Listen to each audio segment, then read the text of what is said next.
Muchas gracias. Es un placer para mí estar acá hoy día. Me acuerdo que participé en el primer Congreso del Futuro hace algunos años, ¿ya? Y es lindo ver cómo esta iniciativa ha seguido creciendo. El presidente del Servicio de Impuesto Interno estaba hablando, ¿no es cierto?, de los datos que están recolectados por empresas como Facebook, Twitter, Google, que todos conocemos. Pero también hay otras organizaciones que recolectan datos, y él nombró algunas. Una es el Servicio de Impuesto Interno, otra puede ser ¿no es cierto?, el Ministerio de Desarrollo, de Trabajo Social, los Ministerios de Economía. Y ambos grupos de personas almacenan grandes bases de datos que eventualmente pueden tener una utilidad pública.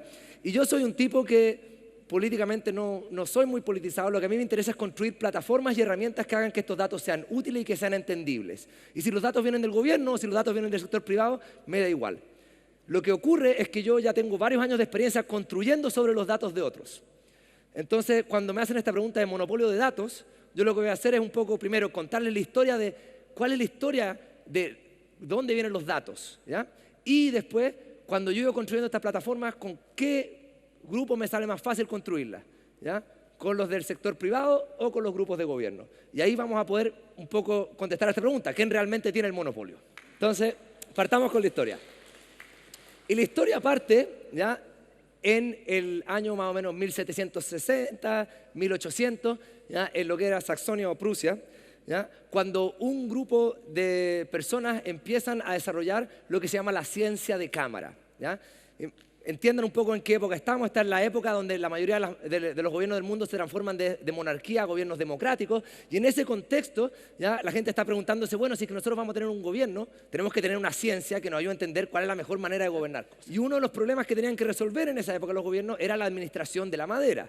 ¿Por qué? Porque la madera es un recurso muy importante. Se usa para construir casas y para construir barcos, se usa para calentar las casas en el invierno, ¿no es cierto? Y eventualmente uno tiene que tener una fuente renovable de madera si es que uno va a tener, ¿no es cierto?, un gobierno, porque es un producto, una materia prima fundamental, sobre todo en esa época y sobre todo en esas latitudes donde la madera era el principal material que se usaba para la construcción.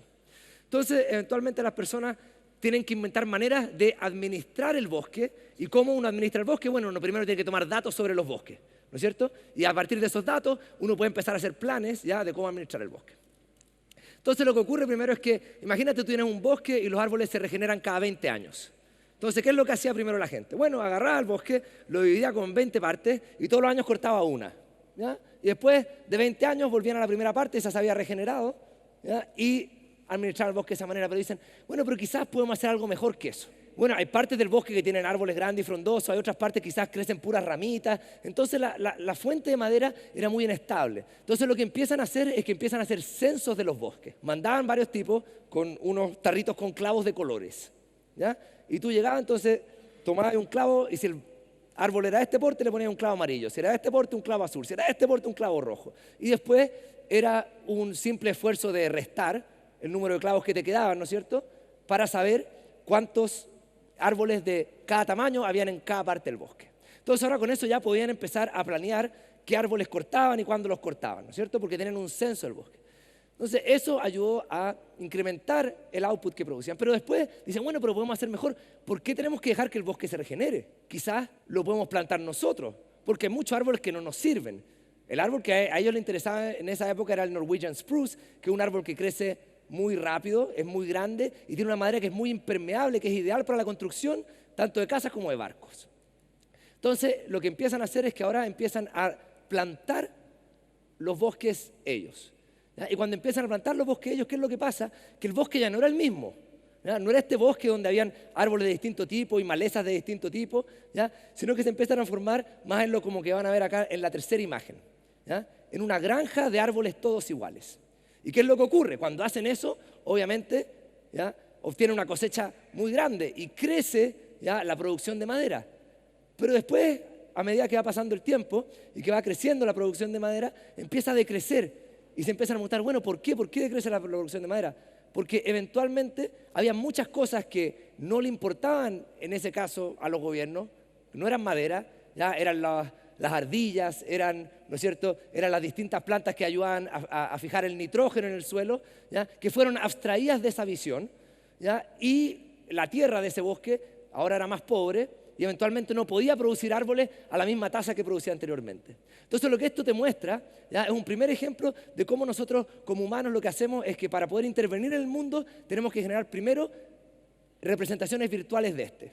Y cuando generamos estas representaciones virtuales de este, eventualmente sale más fácil modificar al mundo que modificar nuestra representación de este para que se adapte a la complejidad del mundo. Entonces, en este caso, el bosque termina pareciéndose a lo que el gobierno quería que el bosque fuera, ¿ya? ¿No es cierto? Un lugar para poder extraer árboles de un cierto tipo, ¿ya? Entonces, es más fácil a los humanos muchas veces cambiar el mundo que cambiar su visión del mundo. Y ustedes dicen, bueno, pero esta es gente en el siglo XVIII, en el siglo XIX, administrando bosques en lo que era Prusia, ¿ya? Quizás esto no aplica a nosotros los humanos. Ha pasado cosas parecidas ahora en la administración de humanos, no en la administración de plantas.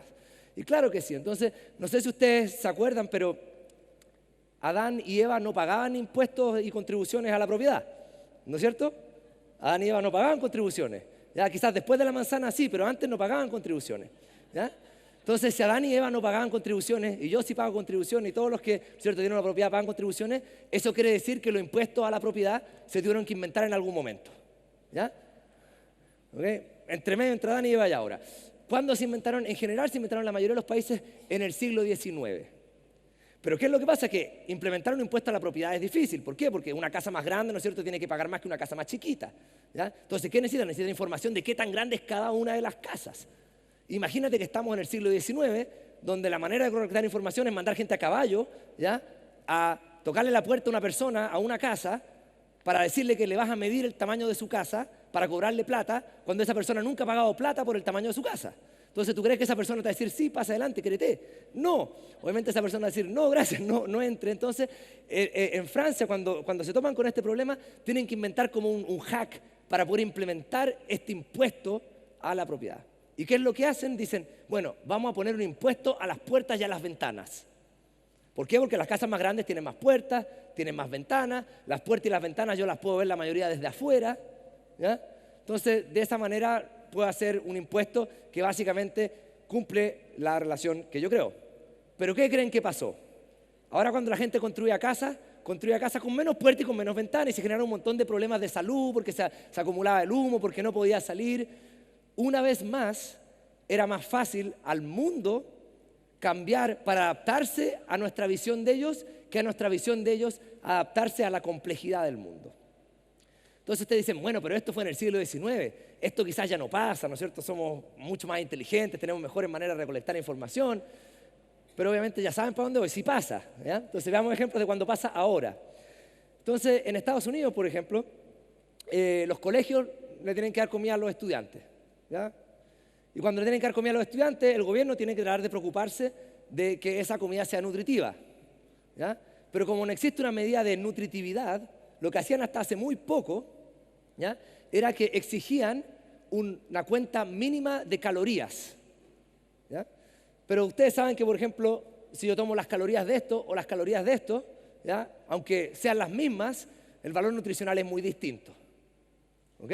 Entonces, ¿qué es lo que pasaba? Que los colegios más pobres terminaban dando la comida menos nutritiva. ¿Por qué? Porque tenían que maximizar el número de calorías cuando minimizaban su gasto, ¿ya? Entonces, una vez más, era más fácil al mundo adaptarse a la medida, y en este caso, esta medida producía una distorsión importante, ¿ya? Esto en general siempre pasa que ustedes van a pasar una política que tiene como un threshold, ya que tiene como un umbral, ¿ya? Y acá en el cuento de educación ahora hay unos umbrales, entonces van a haber cosas similares que van a empezar a ocurrir y se van a empezar a discutir en ese contexto, ¿ya? De hecho, en este caso, después de que esto ya sale a la evidencia y se entiende que hay una distorsión muy importante generada por esta política, eventualmente esta política se quita y ya no se exige un mínimo de calorías, sino que ha ido cambiando esa política, ¿ya? Pero lo que un poco también nos dice esto es que en general los datos, ¿ya?, y las organizaciones que están más involucradas en la acumulación de datos no son Twitter y Facebook, esas son empresas bastante nuevas, ¿ya? Los gobiernos han sido los que han estado interesados en recolectar datos y en recolectar datos de personas. Es tanto así que hay cosas que nosotros creemos que son nuestras y de nuestra familia que no lo son, como los apellidos. Los apellidos no fueron inventados por la familia y por las personas, fueron inventados por los gobiernos. La primera sociedad en tener apellidos fue la sociedad china, que fue la primera sociedad en tener un gobierno organizado. Y de ahí viene el Lao Baijing, que son los 100 nombres más comunes de China, los 100 apellidos más comunes, que fueron instalados en el siglo 400 antes de Cristo, ¿ya? Como una manera de poder empezar a censar a la población. En Europa, ¿ya? Los apellidos también empiezan a ocurrir cuando se inventan los censos, ¿ya? Durante el Renacimiento. Entonces se inventan los censos. Cuando se inventan los censos, ahora el tipo que va en el censo, usted se llama Pedro, y él también se llama Pedro, pero usted vive cerca del río, entonces usted es Pedro Ríos, usted vive cerca de la torre, usted es Pedro Torres, ¿ya? Y así se vienen inventando, usted es Pedro, pero es hijo de Rodrigo, Pedro Rodríguez, ¿ya? Entonces se empiezan a inventar, ¿ya? Los apellidos como una manera de tener como un identificador único, así como cuando acá tú vas a Ripley y te dice, ¿me puede dar su root? Yo si no, no te van a vender, ¿ya? Una cosa así más o menos, ¿ok? De hecho, es tanto así que en Filipinas, en el año 1846 hay un decreto que a partir de ese día todas las personas de Filipinas tienen que adoptar un apellido, ¿ya? Que es un catálogo que está instalado por el gobernador en esa época, era Narciso Clavería. ¿Okay? Entonces hay incluso un día a partir del cual, ¿ya? En ese país las personas empiezan a tener apellido. Es tan discreto y es tan externo, pero uno muchas veces cree que el apellido viene de la familia, ¿no es cierto? ¿Ya? Entonces, en general, siempre ha habido este empuje de los gobiernos a generar estandardización de las cosas, de las personas, para poder actuar sobre ellas. Porque el problema que tiene el gobierno, ¿no es cierto?, es que todos son sus clientes, no se pueden enfocar en una cierta parte del mercado. Entonces, otro ejemplo es la reforma Stolpin en la Unión Soviética, de hecho esta fue antes de la Unión Soviética, fue en el Imperio Ruso, y la idea que era la siguiente: cuando tú tenías pueblos rurales hace muchos años, la manera en que ellos administraban su terreno agrícola no era porque tenían derechos de propiedad sobre cada uno de los parches de terrenos que tenían. La manera que funcionaba es que cuando tú vives en un pueblo de 50 a 100 personas y tú naciste de padres que vivían en ese mismo pueblo de 50 a 100 personas, todos se conocen con todos. Entonces, tú lo que es lo que tienes una organización que no está como basada en un mercado, que es una institución que te ayuda a tener interacciones con gente que tú no conoces. Está basada en una estructura más comunal, donde las personas sí se conocen, son capaces de discutir entre ellas, y lo que hacían era administrar su tierra como sale en la figura del lado izquierdo, que hacían bastante de estos campos flaquitos, y en estos campos flaquitos ya sabían que había unos campos que eran mejores para el trigo, otros que eran mejores para la frutilla, etc. Y en estas juntas de vecinos se ponían de acuerdo a quién le tocaba, qué campo, cuándo, quizás, tuviste un hijo que cumplió 18, ahora pasémosle un campo a él, pero la propiedad era comunal y se iba administrando en esta junta. Pero es muy difícil cobrar impuestos ya a una propiedad comunal, ¿no es cierto? Porque si pagó uno y no pagó el otro, ¿a quién le echó la culpa? ¿Ya? Entonces, ¿qué es lo que hacen? La reforma Stolpin es una reforma donde se dan derechos de propiedad sobre la tierra, ¿ya? A individuos, cosa que después tú ya puedes cobrar el impuesto a esos individuos de manera particular, y si es que hay uno que no te paga, esa es la persona que es responsable. ¿Ya? Entonces, en general, cuando vemos la historia de los datos, es una historia de estandarización y del desarrollo de instituciones por el gobierno para poder básicamente medir a las personas, medir la propiedad de las personas y poder cobrar impuestos, poder reclutarlas en muchos lados para lo que son sus servicios militares, etc. Entonces, ahora cada vez que ustedes vean como una foto así, cuando vean así como una calle en un campo plano que va en línea recta, ¿ya? Eso es como una firma de que ahí hay un gobierno, ¿ya? Porque ustedes saben que la distancia más corta entre los puntos no es la línea recta, pero las formas geométricas más fáciles de medir son los rectángulos, ¿ya? Entonces las áreas de los campos tienden a ser rectangulares o unos polígonos bastante regulares, porque eso es más fácil para poder cobrar impuestos. Entonces, cuando se hacen todo este tipo de reformas que se inventa la propiedad, ¿ya? Se generan este tipo de estructuras, ¿ya? Que te dan una cosa media rara, ¿ya? Pero cuando se habla del monopolio de datos, mucha gente como que se viene al tiro a pensar esto. Se viene a pensar en Twitter, se viene a pensar en Google, se viene a pensar en Facebook, ya que son herramientas bastante modernas que han emergido como medios de comunicación, que permiten formas de comunicación que antes no eran posibles y que obviamente, como son herramientas de comunicación, tienen que guardar información sobre esa comunicación para poder transmitírsela a la otra persona una vez que esa persona acceda al sistema. Porque todos estos son medios de comunicación asíncronas, ¿ya? No es como el teléfono.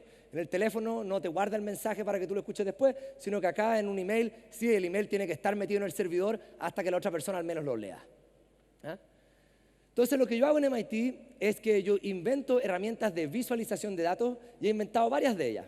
He inventado herramientas que visualizan datos públicos y también herramientas que construyen sobre datos del sector privado. Y les voy a contar un poquito de qué se tratan estas herramientas y después voy a ver de qué tipo de datos me sale más fácil usar. Y con eso voy a empezar a concluir, bueno, ¿quién es realmente el que tiene el monopolio de datos? Porque el que tiene el monopolio de datos es el que me hace más difícil a mí acceder a los datos, cuando yo construyo estas herramientas, ¿ya? Entonces, veamos algunos ejemplos, ¿ya? ¿Cómo construyo yo estas herramientas? Bueno, yo construyo estas herramientas porque tengo un Application Programming Interface, que se llama un API. Básicamente en Yahoo, ¿no es cierto? Ustedes tienen API para muchas cosas, Google tiene API, Facebook tiene API, Twitter tiene API. Un API, así en el lenguaje más simple, sería como una estructura de URL, una manera así como poner un URL en un browser que te va a responder un JSON, un archivo que tiene como data estructurada y te va a decir, mira, esta llave tiene este valor, etc. Entonces va a decir, la ciudad esta tiene esta población y tiene este nivel de ingreso, etc. ¿Ya? O en Facebook te diría, este mensaje salió a esta hora, lo recibió esta persona, etc. Estas herramientas te ayudan a construir servicios sobre esto. Por ejemplo, cuando tú estás usando el email en tu teléfono con una aplicación que no es desarrollada por Google, pero estás consultando a Gmail, es porque esa aplicación se puede comunicar con Google a través de esa API.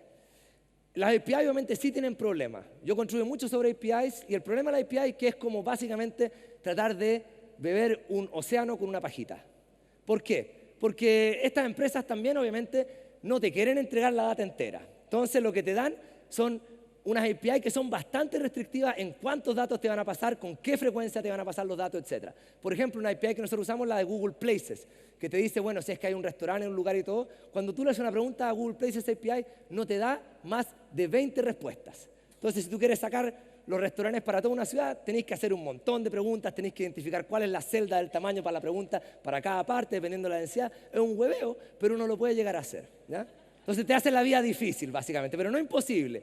Uno puede hackear, uno puede tener un Tor también para que meterse por varios lados, por varios computadores, y uno puede sacar los datos eventualmente. Te lo hacen difícil, pero no imposible. Por el otro lado tenemos las API que hacen los gobiernos. Entonces dije, bueno, voy a dar esta charla acá. Entonces acá hay unos datos.gov.cl, que es el esfuerzo de datos abiertos del gobierno de Chile. Entonces veamos qué es lo que tiene.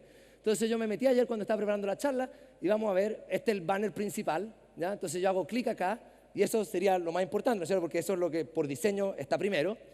Veo acá, hay un archivo de nóminas de beneficiario, una beca que uno lo ha visto 2 personas, el otro lo ha visto una, ¿ya? Después me meto al archivo, va a cargar acá y veo como una tabla que no se entiende mucho, entonces voy a tratar de hacer un gráfico y cuando aprieto gráfico me empieza a hablar en inglés. ¿Por qué? Porque el software no está seteado bien, ¿ya? Y entonces digo, bueno, voy a tratar de quizás construir un gráfico, pongo acá algo, no tiene unos defaults muy inteligentes, veo un gráfico que no se entiende, quizás veamos qué otras cosas tienen, quizás tienen algo más interesante que esto. Entonces, volvamos a la página principal y empezamos a ver qué es lo que hay. Entonces, veamos qué es lo que hay en el banner. Acá, un concurso para hacer apps, y aquí, datos abiertos y transparentes. Esto es lo que yo quiero. 404. ¿Ok? Entonces, eventualmente los gobiernos dicen que tienen un API, hay leyes que dicen que los datos están abiertos, pero en general lo que los gobiernos tienen un BPI, a Bureaucratic Person in the Middle, ¿ya? Y eventualmente si uno quiere dar de acceder a cualquier dato, ya tiene que tener reuniones infinitas que no van para ninguna parte. Y eso yo lo he hecho varias veces porque he sido capaz de construir herramientas con datos de gobierno, ¿ya? Y tenéis que tener champion de champion de champion adentro de la web para que funcione, ¿ya? Entonces, monopolio de datos. ¿De quién? ¿Del viejo poder? ¿Okay? Entonces, les voy a mostrar ejemplos de algunas herramientas que yo he construido. Una es atlas.media.mit.edu.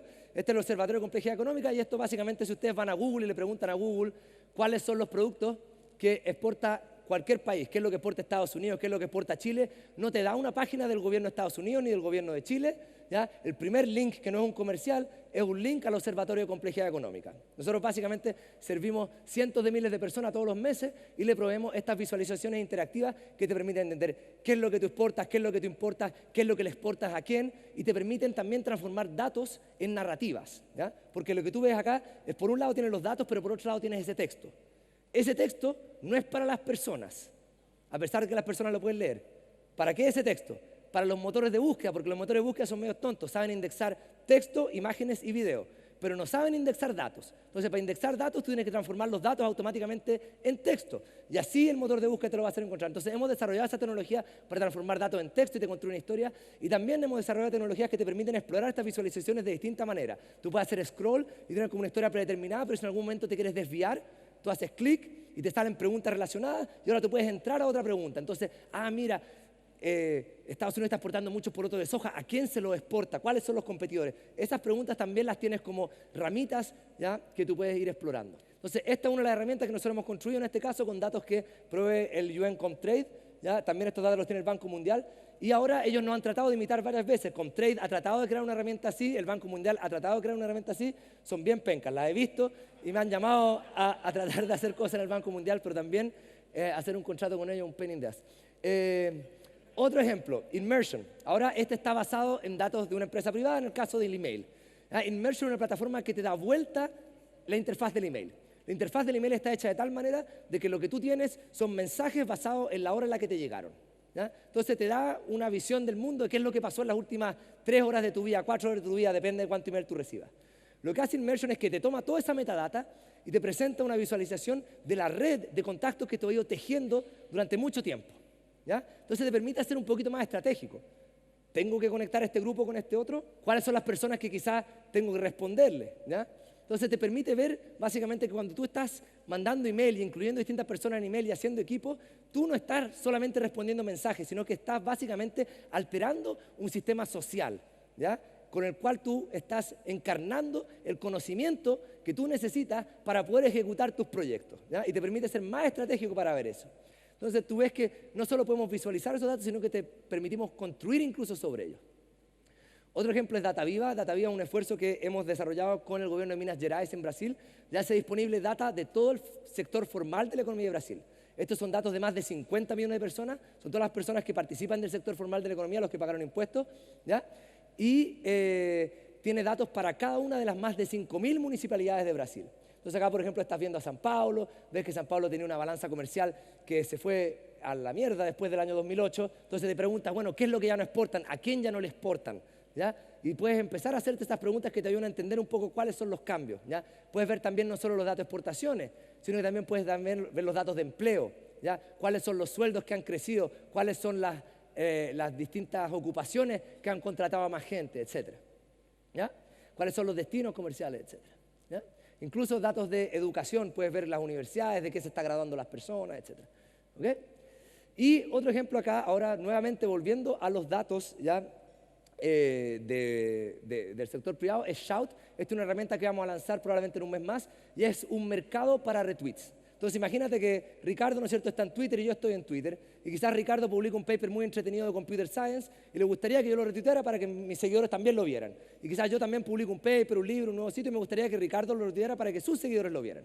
Pero coordinar ese intercambio es difícil, ¿ya? Que le voy a mandar un email, le voy a mandar un direct message. Imagínate si lo que hacer con varias gente. Entonces lo que uno hace ya con Shout, ¿ya? Es básicamente invitar a otra persona y tú le ofreces un trato. Yo digo, voy a cambiar 3 retweets tuyos por 5 retweets míos. Y si tú me dices que sí, yo eventualmente ahora tengo una cuenta donde yo te debo 5 y tú me debes 3. ¿Ya? En cualquier momento puedo agarrar un tweet mío y lo puedo retuitear como tú, ¿ya? Entonces incluso no solo podemos visualizar estos datos, sino que podemos construir herramientas sobre ellos. Porque estas APIs están así de abiertas, ¿ya? ¿Ya? Ahora ustedes dirán, bueno, es que este tipo trabaja en MIT, ahí tienen plata infinita, recursos infinitos para construir estas cosas. Bueno, ustedes no han visitado MIT, parece, porque en verdad todos estos proyectos están hechos por 1 o 2 personas que ni siquiera tienen un doctorado, ¿ya? Porque son estudiantes, ¿ya? Todos estos proyectos, de hecho, son proyectos de máster, son ni siquiera proyectos de doctorado. El observatorio fue hecho por Alex, Immersion por Dani y Deepak, que hicieron su máster en eso, DataViva por Alex y Dave, y Shout por Ambika, que está haciendo un máster de 1 año. ¿Ya? Entonces no es una cosa de que uno tiene recursos. De hecho, yo creo que los recursos que tengo yo son más modestos que los de cualquier departamento de gobierno o de una multilateral que está destinado a la visualización y entrega de datos. Son todos los proyectos de 1 o 2 personas y obviamente yo, como la tercera persona que los va dirigiendo y va diseñando qué es lo que tiene que hacer la plataforma, cómo se tiene que ver, cuáles son los comportamientos que tiene que tener, etc. Entonces ahora voy a mostrar unos ejemplos más para concluir, y estos son ejemplos en los que yo me puedo preguntar, mira, estas son herramientas que yo estoy construyendo para las cuales yo podría usar data del gobierno o del sector privado. Y en verdad me da igual, porque a mí lo que me importa es la plataforma. Me importa que funcione y que sea útil, ¿ya? Entonces, ¿cuáles son los ejemplos de esto? El primero son los mapas evaluativos, ¿ya? Estos son mapas que te permiten entender la calidad del espacio urbano de una ciudad con respecto a una pregunta evaluativa. ¿Qué lugar se ve seguro? ¿Qué lugar se ve deprimente? ¿Qué lugar se ve más activo? Etcétera. ¿Este es un problema inventado?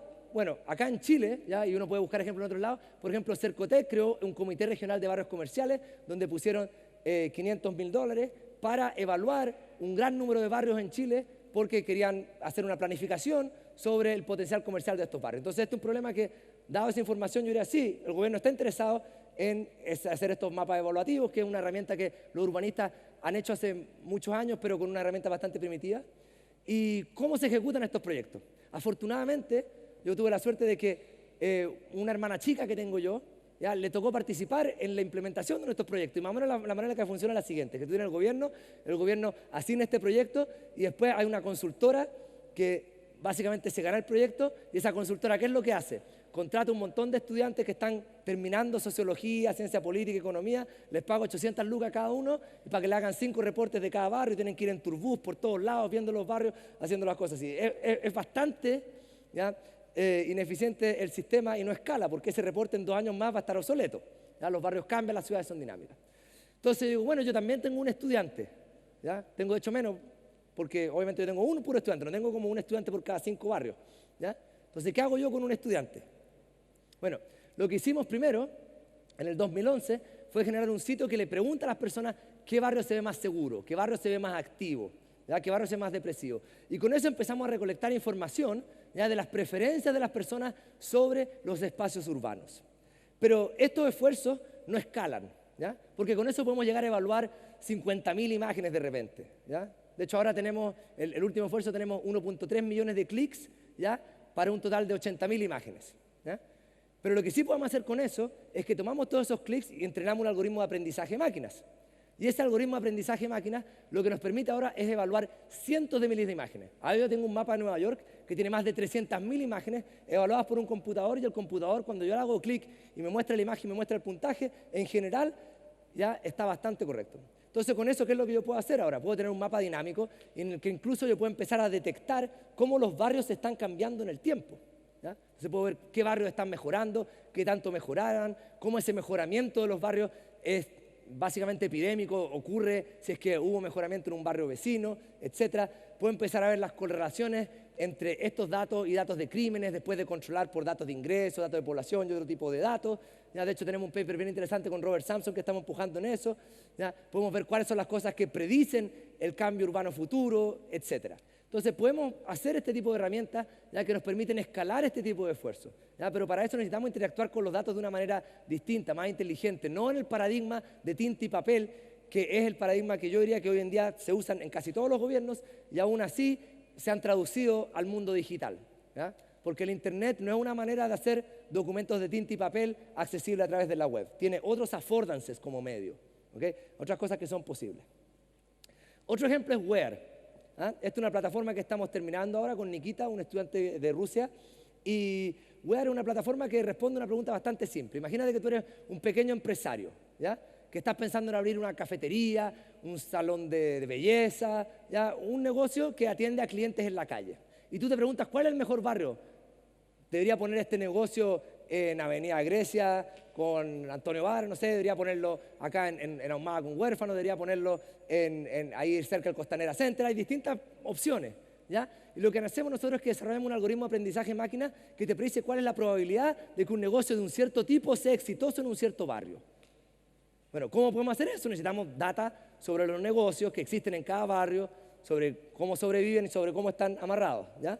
Y usamos esto para construir una plataforma donde te damos las recomendaciones y te decimos qué barrio es el probablemente más idóneo para tu negocio. También te mostramos lo de los otros barrios, porque si te gusta otro, puedes verlo también. Te mostramos a qué hora las personas están activas en ese barrio. Van en la mañana, van en la noche, van los sábados, van los lunes, ¿ya? Te mostramos, bueno, cuál es su nivel de ingreso, cuál es la población que podría llegar a tu negocio caminando, ¿ya? Cuál es la estética de tu barrio, ¿ya? Dado por PlacePulse, ¿ya? Entonces tenemos toda esta información y la hacemos disponible y uno dice, yo podría haber construido esto con data de gobierno porque los gobiernos sí tienen registros de dónde se encuentran cada uno de los negocios que pagan impuestos, ¿no es cierto? Claro, saben la residencia fiscal, etcétera, ¿ya? Saben toda esa información, pero me salió más fácil eventualmente construir todo esto usando data de Google Places API. Y tomando data de Google Places API, aunque fue tomarse un océano con una pajita, porque teníamos que molestar a Google con millones de requests a distintas resoluciones porque no nos daban más de 20, ¿ya? Fuimos capaces de primero tomar los datos para las 47 ciudades más grandes de Estados Unidos, después desarrollar un algoritmo de clustering que nos permitía identificar de manera orgánica los barrios, ¿ya? Tercero, encontrar cuáles eran las correlaciones, ¿ya? Que subyacían ya, qué negocios se ubican en cada barrio. Entonces, por ejemplo, ahí ves que los lavados de autos están cerca de los lugares que reparan automóviles, los abogados están cerca de los contadores, de la gente que trabaja en finanzas, etc. Y podemos usar esta matriz para predecir la probabilidad de que un negocio sea exitoso en el futuro, gracias a que existe esta API. Entonces uno se pregunta, ¿monopolio de datos de quién? ¿Sobre qué datos me sale más fácil construir? Entonces, para terminar, voy a mostrar dos proyectos. Uno es Data USA. Este es un proyecto que vamos a sacar en marzo. Y lo que hicimos acá es que Estados Unidos también tiene sitios de datos abiertos malos. Esto no es una cosa de Chile, porque acá se tiende a explicar mucho como una cosa de Chile, de cosas que realmente son globales y que somos parte también. Y tiene muchos sitios malos para la data del censo, ¿ya? Para la data del Bureau of Economic Analysis, para el Bureau of Labor Statistics, etc. Entonces, con Deloitte lo que nosotros hicimos es que ellos a mi equipo nos pasaron recursos para poder agarrar todos esos datos, bajarlos enteros, ordenarlos enteros, indexarlos enteros, ¿ya? Y generar todo un backend nuevo, ¿ya? Sobre el cual construimos un front-end en el cual visualizamos los datos de estas 8 agencias distintas de manera simultánea. Entonces acá tú estás viendo Nueva York, puedes ver el ingreso, la pobreza por raza, las industrias que se ubican, los salarios de las personas por ocupación, puedes ver también datos sobre la demografía, cuáles son los lenguajes que hablan las personas que viven en Nueva York o que viven incluso el Census Tract 795, ¿ya? Cuáles son las condiciones de salud, de diabetes, de obesidad, ¿ya? Etcétera, ¿ya? Cuáles son los lugares de donde vienen, si tienen ciudadanía, cuántos autos tienen por persona, cuánto pagan por arriendo en las casas, si es que las casas son dueños o las arriendan, etcétera. ¿Ya? Entonces somos capaces de abrir todos estos datos y de hacerlos indexables, ¿ya? Porque generamos todo este texto también de manera automática, que ahora cuando tú le preguntas a Google de Medium Income of New York, después de unos meses Google va a aprender de que este sitio es el que tiene la respuesta, ¿ya? Porque fue capaz de transformar los datos en texto. Entonces yo sé lo que todos se están preguntando ahora. Data Chile. ¿Cuándo? ¿Cómo? ¿Ah?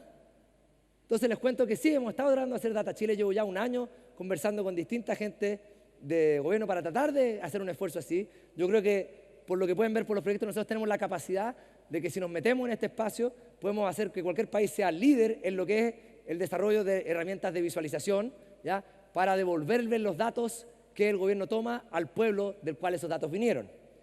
Pero de momento, ¿ya? El único apoyo financiero que hemos obtenido viene de Antofagasta Minerals. Y con eso quisiera decirle muchas gracias, ¿ya? Y le damos el salón a Ricardo.